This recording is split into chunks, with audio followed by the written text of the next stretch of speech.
Silakan. Ya, ya mari kita bersama-sama untuk bersikap Panjali. Namo tassa bhagavato arahato sama sambuddhassa. Namo tassa bhagavato arahato sama sambuddhassa. Namo tassa bhagavato arahato sama sambuddhassa. Kalena dhammasakacca etam manggalamuttamang. Membahas dhamma pada saat yang sesuai, itulah berkah utama. Yang saya hormati Romo Ramani, umat Buddha Wihara Buddha Guna Kerawang, yang berbahagia Bapak Ibu, saudara-saudari sekalian yang hadir dalam acara Dhammadesana Dhammasakacca di Zoom ini. Selamat malam, terpujilah Sang Buddha, Namo Buddhaya. Ya, malam hari ini seharusnya dimulai jam 7, tetapi ternyata ada sesuatu hal sehingga pada akhirnya dimulai untuk online di Zoom jam 8. Dan oleh Bapak Budi dikatakan bahwa ya sudah, kalau begitu nanti kami meditasi dulu. Nah, jadi saya yakin Bapak Ibu saudara-saudari sekalian telah bermeditasi, telah mempraktekkan meditasi. Ya. Dan oleh sebab itu, malam hari ini yang akan dibahas juga berkaitan dengan meditasi. Kita akan membahas tentang meditasi Buddhis, meditasi yang diajarkan oleh Guru Agung kita Sang Buddha. Bapak Ibu saudara-saudari sekalian, biasanya dalam acara meditasi saya bertanya kepada umat, berapa kali Anda bermeditasi setiap hari? Ada yang menjawab, oh saya meditasi dalam satu hari 2 kali. Ada yang mengatakan, oh 1 kali. Ada yang mengatakan, ya kadang-kadang. Kadang-kadang meditasi, kadang-kadang tidak. Itu jawaban umum. Dan juga ketika saya bertanya, berapa jam Anda bermeditasi dalam satu hari?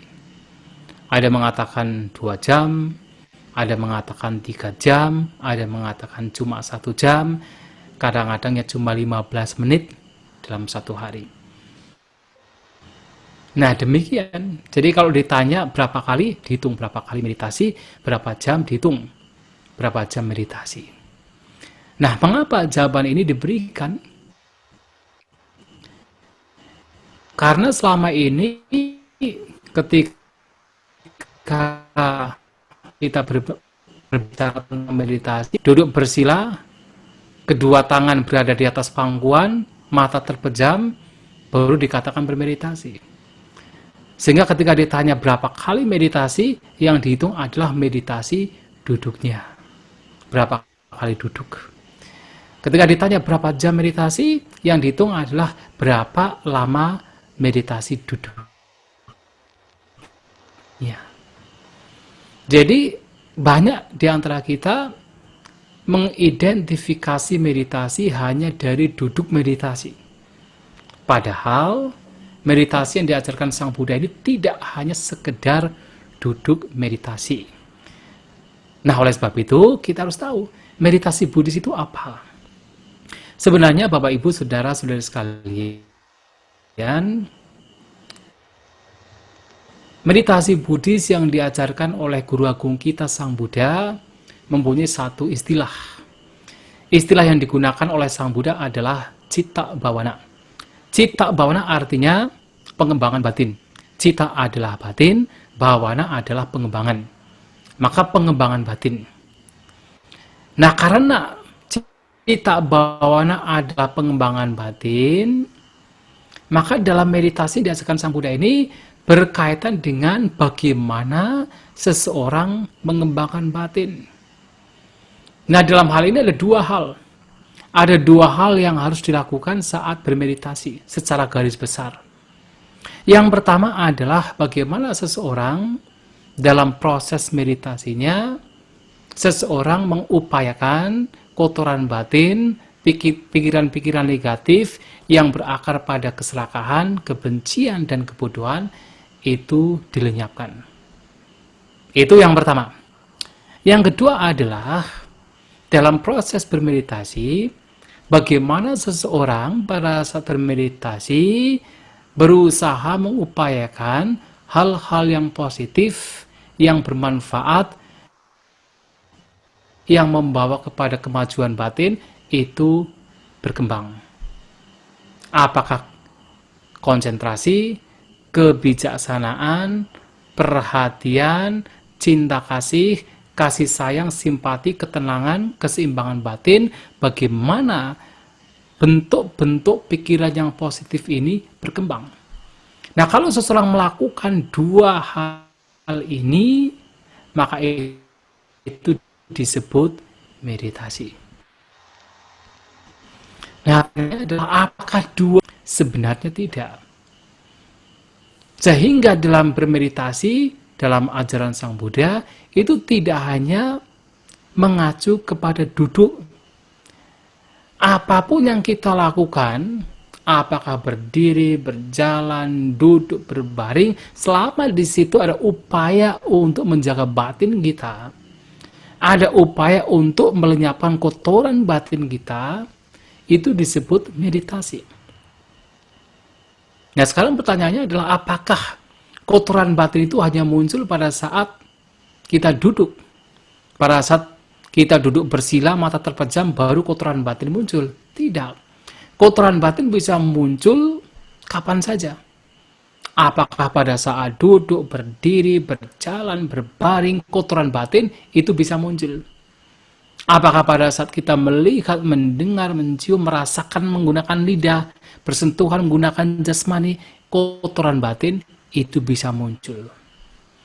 Nah, karena kotoran batin bisa muncul setiap saat, setiap waktu, maka meditasi yang diajarkan Sang Buddha ini mengacu kepada meditasi setiap saat. Tidak hanya saat duduk bermeditasi. Maka sekarang kalau ditanya, berapa kali Anda bermeditasi? Ya, jawabannya adalah ya berusaha setiap saat berusaha bermeditasi. Karena meditasi Buddhis adalah upaya untuk melenyapkan kotoran batin, upaya untuk mengembangkan pikiran-pikiran yang positif, yang bermanfaat. Nah, tetapi kalau yang tidak positif, yang tidak bermanfaat, itu dilenyapkan. Nah, karena kotoran batin bisa muncul setiap saat, kotoran batin bisa muncul kapan saja, maka meditasi yang diajarkan Sang Buddha juga hendaknya dilakukan setiap saat. Nah, sehingga Bapak Ibu, saudara-saudari sekalian, tentu Bapak Ibu setiap kali melakukan puja bakti selalu mengucapkan Palita Karanyameta Sutta. Nah, dalam Karanyameta Sutta, di situ kita diajarkan untuk mengembangkan cinta kasih, untuk bermeditasi menggunakan cinta kasih, memancarkan cinta kasih. Nah, ternyata dalam Palita tersebut, pengembangan cinta kasih tidak hanya duduk. Jadi, Bapak Ibu saudara-saudari sekalian, terkadang kan, ketika ke wihara kemudian diajarkan oleh pembimbing, katakan pemimpin puja bakti, untuk bermeditasi metta bhavana, mengembangkan cinta kasih. Nah, kemudian berpikir, saya mempraktekkan cinta kasih hanya ketika duduk. Padahal pengembangan cinta kasih di sini bisa dilakukan tidak hanya pada saat duduk. Maka dalam Metta Sutta, dalam Karanyameta Sutta, di sana disebutkan titang carang nisinowa saya nowa yawatasa wigatamido.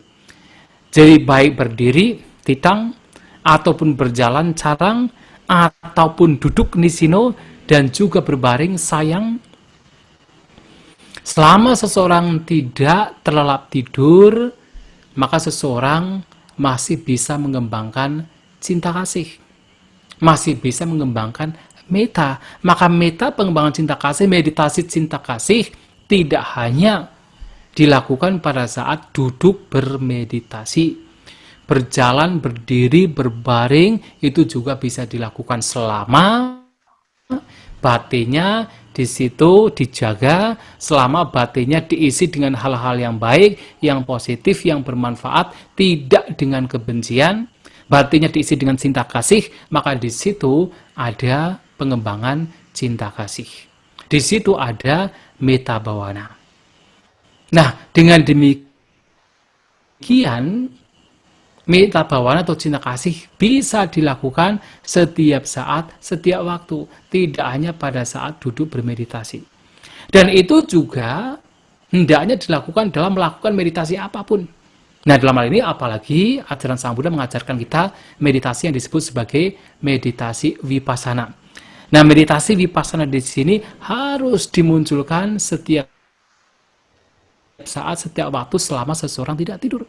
Karena kotoran batin ini muncul kapan saja. Kotoran batin ini muncul setiap saat. Tidak hanya pada saat duduk bermeditasi, bahkan pada saat kita melihat objek, kita melihat menggunakan mata kita. Pada saat kita menggunakan mata kita melihat objek, kotoran batin bisa muncul. Ketika melihat objek yang menyenangkan, keserakahan muncul, kemelekatan muncul. Nah, kotoran batin muncul di situ. Nah, kalau pada waktu itu seseorang kemudian berusaha untuk melenyapkan kemelekatan, melenyapkan keserakahan, melenyapkan kotoran batin yang muncul karena melihat objek yang menyenangkan, itulah yang disebut sebagai meditasi atau citta bawana. Atau pada saat seseorang melihat objek yang tidak menyenangkan, yaitu yang membuat seseorang marah, membuat seseorang menjadi benci, tidak suka. Nah, kalau pada saat itu seseorang berusaha untuk melenyapkan kotoran batin, untuk melenyapkan kebencian yang muncul, maka pada saat itu seseorang sedang bermeditasi. Nah, sehingga meditasi di sini bahkan pada saat kita melihat pun di situ ada meditasi, asal batin itu dijaga. Ya. Jadi sebelum saya lanjutkan, mungkin untuk yang hostnya mungkin di mute dulu, di mute supaya ketika ada suara tidak masuk begitu. Ya. Nanti ketika ada tanya jawab bisa dibuka lagi. Nah, begitu. Ya, begitu. Ya, terima kasih banyak. Nah, jadi meditasi Buddhis itu harus dilakukan setiap saat, setiap waktu. Tidak hanya pada saat duduk, bahkan pada saat kita menggunakan indera kita, pada saat kita melihat, pada saat kita mencium, pada saat kita makan saja, bisa melakukan meditasi. Pada saat kita makan, kita merasakan makanan, dan kita melihat gejolak basrahan, di situ kita sadari, kita perhatikan, kita tidak terlena oleh keserakahan, itulah meditasi. Atau mungkin muncul makanan yang tidak disukai, makanan yang tidak sesuai dengan keinginan kita, muncul kebencian, ketidaksukaan, kita sadari, kita perhatikan kebencian lenyap, itulah meditasi. Maka meditasi dalam ajaran Sang Buddha itu harus dilakukan setiap saat, bahwa meditasi yang diajarkan Sang Buddha ini adalah meditasi setiap saat. Alasannya adalah kotoran batin juga muncul setiap saat.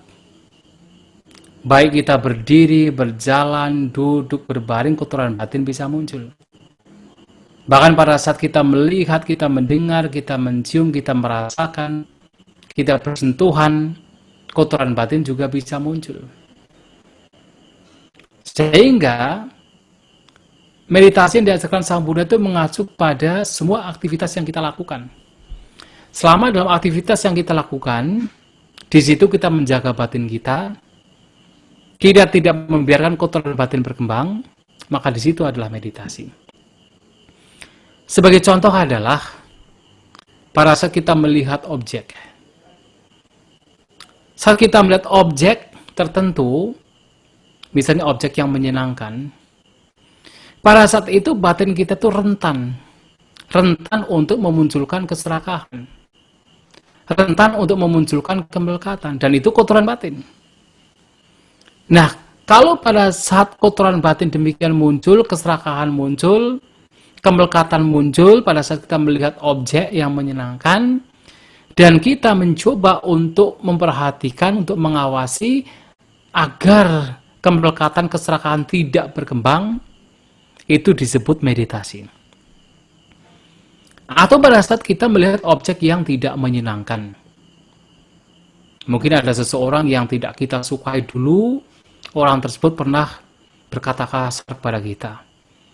Nah, begitu muncul orang tersebut, kita melihat orang tersebut, kebencian muncul, ketidaksukaan muncul, rasa sakit muncul. Nah, kalau pada saat itu kita berusaha untuk menyadari kebencian yang muncul, rasa sakit yang muncul, menyadari kekecewaan yang muncul, dan kemudian lenyap, tidak berkembang, itulah meditasi. Maka meditasi ini tidak hanya sekedar duduk bermeditasi, tetapi apapun yang kita lakukan selama kita menjaga batin kita, di situ ada meditasi. Maka meditasi Buddhis ini mengacu kepada meditasi setiap saat. Baik berjalan, berdiri, duduk, berbaring, baik melihat, mendengar, mencium menggunakan hidung, merasakan menggunakan lidah, bersentuhan menggunakan jasmani. Pada saat itu kita menjaga batin kita, mengawasi gejolak pikiran kita, tidak membiarkan kotoran batin berkembang, disitulah ada meditasi. Disitulah yang disebut citta bawana. Nah, oleh sebab itu, dalam meditasi ini, setiap saat bisa dilakukan. Tetapi walaupun demikian, kita bisa merangkum. Meditasi bisa dirangkum secara, yaitu postur tubuh bisa dirangkum menjadi 3. Yang pertama adalah meditasi duduk, yang kedua meditasi berjalan, yang ketiga adalah meditasi setiap saat. Artinya, kita melakukan meditasi apapun aktivitas yang kita lakukan, di situ kita bisa melakukan meditasi. Ya, jadi setiap saat bisa dilakukan. Jadi ada meditasi duduk, berjalan, dan juga meditasi dalam semua aktivitas. Dan juga yang perlu kita ketahui bahwasanya meditasi itu adalah upaya untuk membawa batin ke saat ini. Bukan lampau, bukan yang akan datang. Mengapa? Karena pada saat kita membiarkan batin kita berada di masa lampau, itu rentan sekali. Rentan kotoran batin akan berada di sana. Karena biasanya ketika kita berpikir tentang masa lampau, di situ disertai dengan kotoran batin. Apakah penyesalan, kekecewaan, ataukah keserakahan, itu bisa muncul. Berpikir-pikir tentang masa lampau. Dan juga pada saat pikiran kita dibiarkan untuk mengembara berkeliaran ke masa yang akan datang, di situ juga rentan kotoran batin mengikuti, menyertai. Karena pada saat kita berpikir-pikir tentang masa depan, ya biasanya ada keserakahan, ada kebencian, ada ketakutan, kekhawatiran, kecemasan, kotoran batin berkembang di situ. Maka dalam meditasi, kita mengupayakan batin kita itu berada di saat ini dan sekarang. Saat ini dan sekarang. Dan terutama berada bersama dengan batin dan jasmani. Bukan di luar. Tapi berada di sini, saat ini dan sekarang, bersama dengan batin dan jasmani. Tetapi Bapak Ibu Saudara-saudari sekalian, masalahnya adalah walaupun teorinya mudah membawa batin ke saat ini dan sekarang, tapi batin kita itu sudah terbiasa mengembara. Batin kita itu sudah terbiasa untuk berkeliaran. Batin kita itu liar seperti monyet. Sehingga harus ada upaya yang ekstra untuk membawa batin ke saat ini dan sekarang. Nah, dalam upaya ini ada dua kualitas yang mesti dimunculkan, atau dua hal yang harus dimunculkan.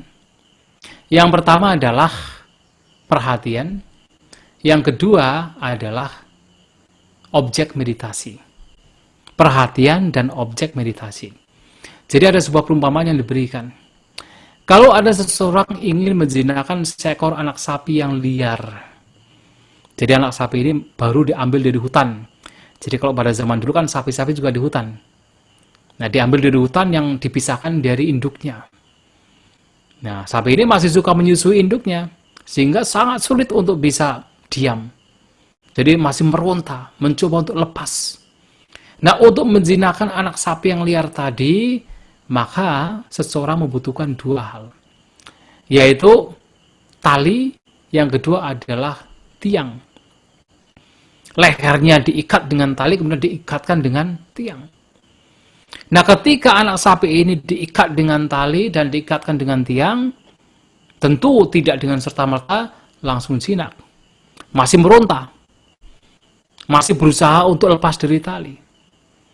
Tetapi seberapapun dia meronta ingin lepas dari tali, seberapapun dia lari, tidak akan begitu jauh. Begitu lari, kemudian ketarik lagi dengan tali, kembali lagi ke tiang. Hingga pada akhirnya setelah beberapa waktu, menjadi capek sendiri, menjadi lelah sendiri, dan pada akhirnya jinak. Duduk, diam di bawah tiang tadi. Nah, ternyata meditasi juga sama. Pikiran kita itu seperti anak sapi yang liar tadi. Pikiran kita itu terus terbawa kepada hal-hal yang biasa kita senangi. Karena habit dari pikiran kita adalah yata kama nipatinang. Selalu pergi mencari apa yang disenangi. Yang disenangi tidak lain adalah yang memberikan kenikmatan. Kesenangan indera. Seperti anak sapi tadi. Mencari, ingin menyusui ibunya. Kita juga sama. Jadi liar, tidak mau diam. Nah, untuk menjinakkan anak sapi liar, yaitu pikiran kita yang liar, itu dibutuhkan dua. Yang pertama adalah tali, yang kedua adalah tiang. Nah, tali di sini mengacu apa? Tali perhatian, sati. Dan yang kedua adalah tiang objek. Artinya batin kita diikat dengan perhatian dan diikat lagi dengan tiang objek. Dalam proses kita mengembangkan batin menggunakan sati dan objek adalah setiap kali pikiran kita mengembara, nah fungsi dari perhatian adalah menarik pikiran mengembara kepada tiang objek. Misalnya objek ketika duduk meditasi adalah nafas. Begitu pikiran mengembara ke masa lampau ataupun yang akan datang, tahu mengembara, kemudian karena ada perhatian maka seseorang tahu, wah pikiran sudah mengembara. Begitu mengembara harus selalu upaya untuk menarik kembali kepada objek meditasi, kepada keluar masuknya nafas. Baru sedetik mengembara lagi, tidak apa-apa, tarik kembali kepada objek. Baru sedetik lagi mengembara lagi, tarik lagi kepada objek. Demikian terus-menerus. Latihannya adalah selalu menarik pikiran kepada objek meditasi. Seperti seekor anak sapi yang begitu lari jauh, ketarik lagi, kembali lagi. Lari jauh lagi, kembali lagi. Sampai anak sapi tersebut jinak, duduk, diam di bawah tiang tersebut. Nah, sampai pada suatu saat nantinya, pikiran kita yang terbiasa kembali kepada objek, dengan menggunakan perhatian, menjadi jinak bersama dengan objek meditasi. Masuknya nafas. Maka di sini, sati perhatian dan juga objek meditasi penting dalam kita duduk bermeditasi. Dan selain sati dan perhatian, juga ada poin kedua. Ya, selain sati dan objek maksudnya, ada poin kedua yang harus diperhatikan di sini. Dalam kita menggunakan objek meditasi, dalam duduk bermeditasi khususnya, jangan kita mencoba untuk memperhatikan nafas dengan mencengkram, dengan terlalu fokus, dengan tegang. Kalau terlalu fokus, dengan tegang, mencengkram, itu akan merugikan. Dalam artian, justru pikiran kita tidak menjadi terkonsentrasi. Batin kita tidak menjadi rileks, tidak menjadi terkonsentrasi. Tetapi juga, memperhatikan nafas bukan berarti kemudian menyepelekan nafas. Bukan berarti kemudian tidak memperhatikan nafas. Di sini, memperhatikan nafas, mengawasi nafas, menyadari nafas, tetapi tidak mencengkeram nafas. Perumpamaan diberikan. Jadi, seperti seekor induk macan. Ketika induk macan akan memindahkan anaknya dari satu tempat ke tempat lain dengan cara menggigit, maka dia akan memindahkannya dengan tidak terlalu kencang dan juga tidak terlalu kendor. Akan menggigit anak macannya ini tidak terlalu kencang, tidak terlalu kendor. Mengapa? Karena kalau terlalu kencang, kulit anaknya menjadi terluka. Kalau terlalu kendor, akan jatuh. Maka, tidak terlalu kencang, tidak terlalu kendor.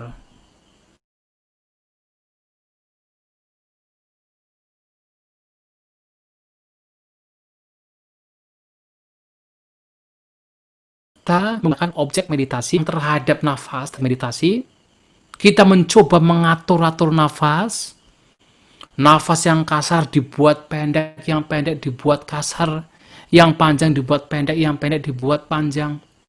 Maksudnya yang kasar dibuat halus, yang halus dibuat kasar, diatur-atur, tidak apa adanya, tidak sesuai dengan apa yang saat itu sedang terjadi, ya menderita sendiri.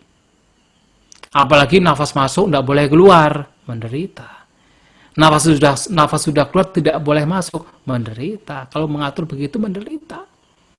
Maka bagaimana kita mengamati nafas, memperhatikan nafas, tetapi tidak mencengkeram nafas. Seperti induk macan. Tahu dia seberapa porsinya ketika menggigit anaknya. Atau seperti induk kucing. Tahu dia ketika memindahkan anaknya. Tidak terlalu kencang, tetapi juga tidak terlalu kendor. Kalau terlalu kencang, terluka, menderita. Terlalu kendor, lepas. Kita juga sama. Kalau terlalu kencang, terlalu fokus mencengkeram, menderita. Tapi kalau lengah, tidak memperhatikan nafas, juga tidak ada meditasi. Maka, dalam meditasi ini bagaimana kita memperhatikan nafas, tidak terlalu kencang, tidak terlalu fokus, tapi juga tidak kendor. Relax, santai. Yang penting tahu nafas keluar dan masuk. Yang penting ada perhatian, yang penting ada kesadaran. Biarkan nafas itu berproses apa adanya. Tidak usah diatur-atur. Makanya seringkali ketika orang bermeditasi kemudian komplain. Kenapa ya kok meditasi saya kok malahan ketika menggunakan nafas, keluar masuknya nafas, malahan seperti tidak bisa bernafas. Malahan seperti oksigen kurang. Mengapa wajah saya menjadi kaku, menjadi tegang, hidung saya menjadi tegang? Mengapa? Karena di situ ada kecenderungan untuk mengatur nafas. Tetapi kalau memperhatikan nafas yang apa adanya, tidak dicengkram, ya sebenarnya tidak ada masalah. Maka di sini seperti seekor induk kucing atau induk macan. Atau seperti kecapi. Kecapi kalau senar gitarnya, senar kecapinya dipasang terlalu kencang, putus. Kalau terlalu kendor, juga tidak memberikan suara. Harus proporsional. Tidak terlalu kencang, tidak terlalu kendor. Meditasi juga sama. Nah, sehingga di sini, dalam meditasi, memperhatikan nafas, itu juga sama. Ada sati perhatian, ada objek nafas, tetapi bagaimana kita pun juga harus seimbang dalam memperhatikannya. Tidak terlalu kencang, tidak terlalu kendor. Nah, ini adalah duduk meditasi. Kemudian meditasi jalan juga sama. Meditasi jalan juga kita membutuhkan apa? Perhatian dan juga objek. Objek yang kita perhatikan, objeknya apa? Ketika meditasi jalan. Sebenarnya objek jasmani kita sudah cukup. Yang terpenting kita tahu, saya sedang berjalan. Tetapi, karena batin kita itu memang mudah sekali mengembara ke masa lampau dan yang akan datang, maka kita bisa mencari objek yang spesifik. Objek yang spesifik pada saat jalan yang paling mudah untuk dikenali, yang paling mudah untuk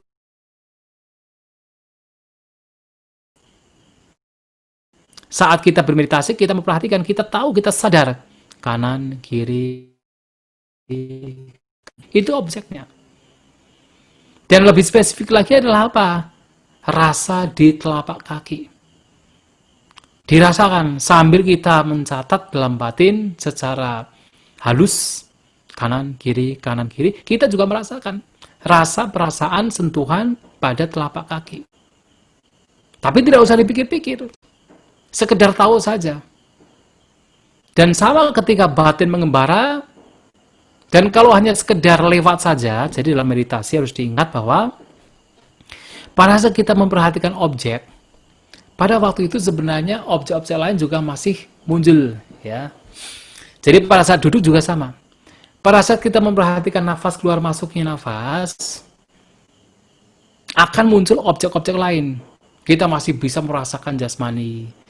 Ada nyaman, ada tidak nyaman, ada sakit dan tidak sakit. Ada muncul perasaan. Dan kita juga masih bisa mengenali ada bentuk-bentuk pikiran yang halus yang juga lewat. Kalau itu hanya sekedar perasaan yang lewat, bentuk-bentuk pikiran yang lewat yang tidak mengganggu, tidak usah diperhatikan. Kembali pada objek nafas. Tidak usah diperhatikan. Ketika meditasi ada suara, sekedar lewat, tidak usah diperhatikan. Selama nafas itu masih ada, perhatikan nafas. Hanya nanti pada saat ada objek tertentu yang muncul lagi dan mengganggu pikiran, nah baru bisa diperhatikan. Lenyapkan dulu, relax dulu. Baru setelah relax, tenang, kembali pada nafas. Nah, hal yang sama juga ketika seseorang meditasi jalan. Berjalan kanan, kiri, sambil merasakan sentuhan di telapak kaki. Nah, pada waktu itu juga ada objek-objek lain yang muncul. Salah satunya adalah karena pada saat kita meditasi jalan kan mata kita terbuka. Mata kita tidak merem, tidak terpejam. Kita jalan, kita melihat jalan. Maka sebenarnya ya kita masih melihat jalan. Tetapi itu tidak mengganggu. Karena yang dominan masih perasaan sentuhan di telapak kaki. Maka jalan saja. Pada saat ada orang lewat sekelebat, kita masih bisa melihat, masih bisa mengenali ada orang jalan. Tapi itu hanya sekedar lewat. Tidak usah diperhatikan. Selama sentuhan di telapak kaki masih terperhatikan dan menjadi dominan. Pada saat kita berjalan, mungkin ada suara burung, cicit-cicit, misalnya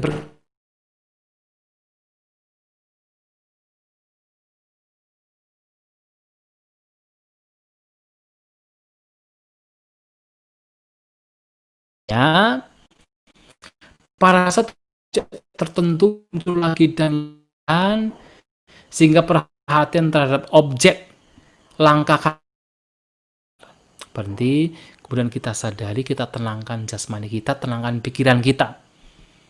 Nah, dengan demikian setelah tenang, kembali kepada yaitu objek langkah kaki kita. Nah, itu meditasi jalan. Nah, meditasi dalam setiap aktivitas yang terpenting adalah sadar terhadap apa yang dilakukan. Sadar, dan yang terpenting lagi adalah melihat gejolak pikiran, gejolak batin. Pada saat kita melihat, kita sadar, kita tahu kita melihat. Dan kita merasakan gejolak pikiran kita. Ada kotoran batin? Tidak. Kalau ada kotoran batin, lenyapkan terlebih dahulu. Baru kemudian kembali kepada yaitu objek meditasi kita. Yaitu dengan melakukan aktivitas kita.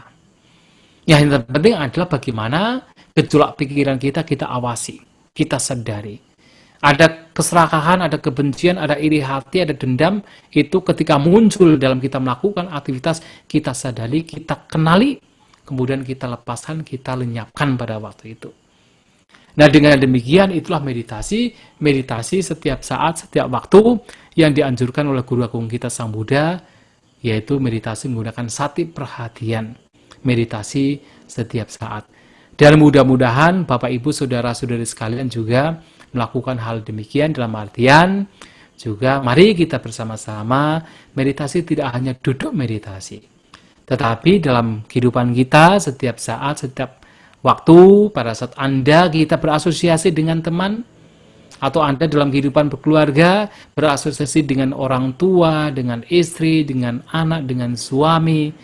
Nah, selama itu menjaga ucapan, menjaga perbuatan, dan utamanya menjaga pikirannya agar tidak berpikir negatif, agar senantiasa berpikir positif, memunculkan hal-hal yang positif, itu sendiri adalah meditasi.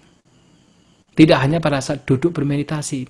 Jadi kalau seseorang kemudian pergi ke wihara, praktek meditasi, cinta kasih, semoga semua makhluk berbahagia, tetapi begitu pulang marah-marah dengan orang tua, marah-marah dengan anak istri, itu artinya apa? Meditasinya hanya sebagian saja ketika datang ke wihara. Begitu pulang lupa meditasi. Padahal pada saat mengucapkan kata-kata yang menyenangkan, kata-kata yang dilandasi cinta kasih yang bukan kebencian, kata-kata yang bermanfaat, kata-kata yang menenangkan, yang menyenangkan telinga, menyenangkan hati, kepada orang tua, kepada anak, kepada istri, kepada suami, itu bagian dari meditasi. Maka kan tadi di depan saya sebutkan, meditasi meta itu adalah apa? Tidang jarang nisinowa sayanowa yawa tasavika tamido. Baik berdiri, berjalan, duduk, berbaring, selama tidak terlelap tidur, pengembangan cinta kasih masih memungkinkan. Nah, sehingga di sini Bapak Ibu Saudara-saudari sekalian, menjaga pikiran setiap saat, setiap waktu dalam apapun aktivitas yang kita lakukan, itulah meditasi yang diajarkan oleh Guru Agung kita Sang Buddha. Oleh karenanya, mari kita umat Buddha yang sudah meyakini ajaran Sang Buddha, memeluk ajaran Sang Buddha, tentu kita mulai untuk melakukan yang terbaik untuk diri kita dan juga untuk orang sekitar, dengan menjaga pikiran kita, dengan mengembangkan batin kita, dengan melaksanakan citta bawana, yaitu melaksanakan meditasi yang diajarkan oleh Guru Agung kita Sang Buddha. Semoga apa yang saya sampaikan pada malam hari ini dapat dipahami, bermanfaat. Semoga kita semua maju dalam Dhamma, sabe sata bawantus kitata. Semoga semua makhluk berbahagia. Terima kasih.